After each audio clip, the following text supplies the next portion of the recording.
Të rinj të prirur gjithmonë dhe më shumë drejt arsimit profesional, një nga arsyet kryesore mbetet tregu i punës, ndërsa çdo vit edhe më shumë ky treg ka nevojë për të rinj të kualifikuar dhe me profesion. Drejtori i Shkollës Industriale Pavarësia Vlorë Gentian Boci konfirmon se Vlora porrit ndjeshëm kërkesën për fuqi punëtore dhe arsimi profesional mbetet një nga zgjedhjet kryesore të rinjve. Veç këtij fakti, gjatë zhvillimit të shkollës dhe më pas përfundimit të saj të certifikuar, të rinjt kanë mundësinë e punësimit menjëhershëm. Aktualisht sipas Bocit janë 5 degë kryesore të ofruara në këtë shkollë, ndërsa dhe për këtë vit numri i nxënësve shënoi rritje të ndjeshme. Janë shumë arsye pse fëmijët kanë filluar të zgjedhin gjithmonë më shumë arsim profesional dhe Shkollën Industriale Pavarësia. E para është se gjatë të njëjtës kohë nxënësi merr dhe diplomën si gjimnazist, diplomë të maturës shtetërore, me mundësinë e vazhdimit të shkollës së lartë kudo, dhe merr dhe certifikatat ku e treta është e barabartë me licencën, pasi nxënësi mund të licencohet të punojë në profesionin përkatës. E dyta është kërkesa e madhe e tregut punës, sidomos në Vlorë. Një kërkesë që unë mendoj se vit pas viti do rritet dhe këto 2-3 vite e para do jetë në dyfishim e sipër, pasi në qytet ka plane zhvillimore të cilat përputhen të gjitha me drejtimet e shkollës tonë. Dhe arsyeja e tretë është njerëzit, prindërit sidomos, po tashmë po e kuptojnë që të pasurit një profesion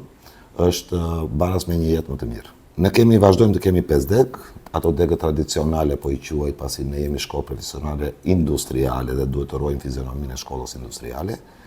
Degët që janë nuk është se ne vazhdojmë të kemi të njëjtën kurrikull për ato degë, siç kanë qenë përpara dhe sot, ne vërtet kemi ato degë, po kurrikullat janë të evoluara, të përshtatura me zhvillimet e shkencës dhe teknikës dhe të tregut. Gjithashtu brenda një dege ne zgjedhim profile të ndryshme në përshtatje me kërkesat e tregut. Nëse një shembull i thjeshtë, nëse para 10 vjetësh nuk bëj fjalë për panele diellore, sot ne kemi një profil për panele diellore, edhe kështu me radhë për të gjitha profilet. Ne vazhdojmë të kemi 5 degët, mekanik i përgjithshëm, mekanik automobili, elektroteknik që për mua është një degë prioritare, IT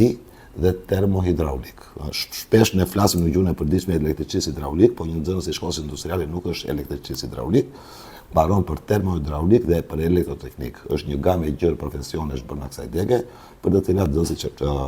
nxënësi certifikohet në fund të vitit shkollor. Është pikërisht kjo llojshmëri dhe kjo përshtatje me tregun e punës që bën që kërkesat në shkollën tonë të jenë të tilla në një periudhë kur në qytet numri i nxënësve vazhdon të ulet, i klasave nëntëvjeçare, ne vazhdojmë të grihemi çdo vit me numrin e nxënësve të regjistrimit të klasës 10. Risi për arsimin profesional pritet të jetë shumë shpejt dhe çelja e kurseve pas shkollës së mesme, të cilat do të bëjnë dhe përshtatjen e çdo profesioni me investimet e reja në qytet, duke i bërë edhe nxënësit më profesionist në punën e tyre. Shkolla ka mundësi të shumta,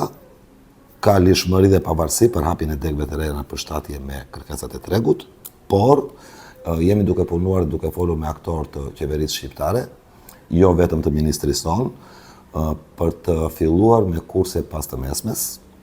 të cilat do bëjnë përshtatjen e mekanikut, elektroteknikës, hidraulikës apo diçka tjetër me investimet e reja që priten nga qeveria shqiptare. Dhe këtu flas për aeroportin,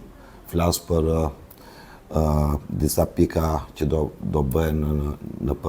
për mirëmbajtje dhe riparimin e mjeteve luftarake, ajrore, detare dhe toksore, që do janë 3 pika të ndryshme,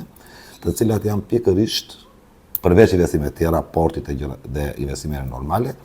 janë profile apo drejtime që përputhen plotësisht me degët tona. Thjesht nxënësi duhet që pas marrimit të shkollës mesme të ketë dhe një vit të 5 për të përshtatur me teknologjinë e mjeteve për shembull luftarake apo të aeroportit apo të çdo mjeti tjetër i cili nuk është i zhvilluar plotësisht në kurrikullin tonë. Baza e çdo mjeti, qoftë detar ajror apo toksor, është mekanika dhe motorat. Kështu që nëse ne shtojmë dhe një vit pas të mesmes, një vit të 5 pas të mesmes, i cili do japi një uri për sistemet shtesë që kanë këto mjetet të luftarake apo dhe mjetet e tjera dhe civilet, atëherë nxënësi është i gatshëm që të jetë pjesë e këtyre strukturave të reja dhe investimeve të reja që do zhvillohen në qytetin e Vlorës. Arsimi profesional mbetet tashmë një zgjedhje për të rinjtë të cilët janë duke ju drejtuar gjithmonë dhe më shumë mundësive që ofron ky arsim, kjo dhe për shkak të tregut të punës dhe mundësisë dhe kërkesës për të punësuar profesionist.